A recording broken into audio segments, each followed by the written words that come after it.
मुझे 5 से 6 साल हो गए हैं ये मित्र का काम करते हुए। कई ग्राहकों को मैंने देखा है, चाहे वो हमारे कितने ही करीब क्यों ना हो, अगर उनका काम हम थोड़ा उधार में कर देते हैं तो उसके बाद अगर वो नकद वाला काम भी करवाएँगे तो वो हमारे पास नहीं आएँगे। चाहे वो हमारे कितने ही दोस्त हो, कितने रिश्तेदार क्यों ना हो। ये सिस्टम मैं सबकी नहीं कह रहा हूँ, बहुत सारे ग्राहक ऐसे होते हैं जिससे अगर आप उधार दे रहे हो, सामने वाले के फ़ायदे के लिए दे रहे हो, सामने वाले का फ़ायदा कर रहे हो, तो उसमें आपका उल्टा नुकसान होता है। वो ग्राहक मुड़ के आपकी दुकान पर नहीं आता है और अगर आप एक ई-मित्र कियोस्क है तो आप ये बात अच्छे से जानते होंगे। ये मैं इसलिए कह रहा हूँ क्योंकि गवर्नमेंट ने अभी एक नया सिस्टम लागू किया है। ई-मित्र डैशबोर्ड पर आपने एक नोटिफिकेशन देखा होगा जिसमें लिखा है कि ई-मित्र की जो एप्लीकेशन सर्विस है, ई-मित्र कियोस्क उसका आवेदन करता है जिसमें मूल निवास हो गया, जाति प्रमाण पत्र हो गया या फिर ईडब्ल्यूएस सर्टिफिकेट हो गया या फिर जो खाद्य सुरक्षा के फॉर्म हो गए पुराने वाले, इस प्रकार की जो भी चीज़ें हैं जो एप्लीकेशन सर्विस से हम अप्लाई करते हैं तो उसके बाद कुछ कमियां होती है फॉर्म में, तो डिपार्टमेंट की तरफ से वो फॉर्म सेंड बैक किया जाता है और ई-मित्र धारक उसे रीसबमिट करता है। तो इसके लिए क्या है कि ग्राहक को ई-मित्र धारक के पास आना ही पड़ता है, लेकिन अब वो जो चीज़ है वो हटाई जा रही है। अब ग्राहक को एक बार आवेदन करवाने के बाद ई-मित्र धारक के पास आने की ज़रूरत भी नहीं है। मान लीजिए कोई ग्राहक आपके पास आया, आपने उसका खाद्य सुरक्षा योजना का फॉर्म भर रखा है, 2022 में वो भरवा के गया था। अभी अगर उसका फॉर्म सेंड बैक आता है तो उसे आपकी ज़रूरत नहीं है। वो transaction number Jan Aadhaar card से निकाल लेगा और ट्रांजैक्शन नंबर और डेट से किसी भी ई-मित्र धारक को ये अथॉरिटी है, किसी भी ई-मित्र धारक से वो फॉर्म सबमिट करवा सकता है।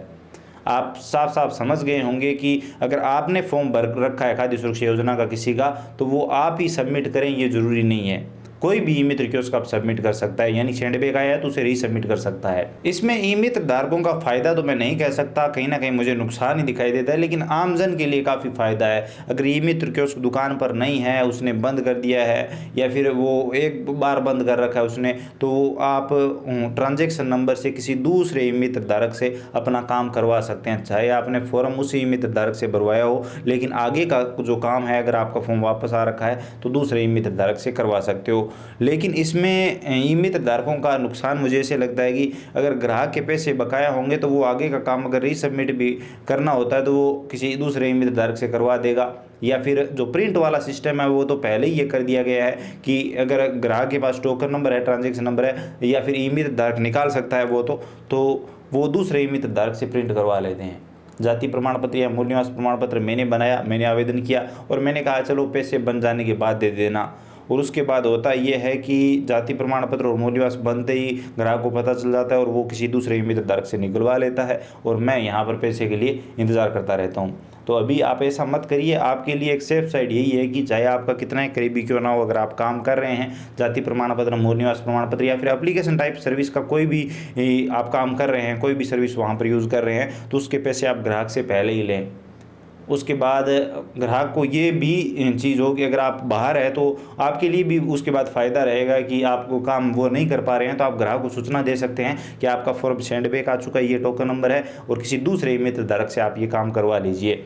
लेकिन इसमें जो जन आधार कार्ड में सिस्टम होता है वैसा होना चाहिए कि हिस्ट्री रहनी चाहिए कि जो मैंने काम किया उसमें मैंने क्या क्या डॉक्यूमेंट लगाए थे, मैंने किस लेवल पर काम किया है, और उसके बाद अगर कोई दूसरा ई-मित्र धारक उस काम को आगे करता है तो वो क्या चीज़ लगा के रीसबमिट करता है या कैसे करता है, ताकि अगर कल को कोई दिक्कत हो तो जो ई-मित्र धारक फॉर्म भरे उसके नाम का बिल न फटे।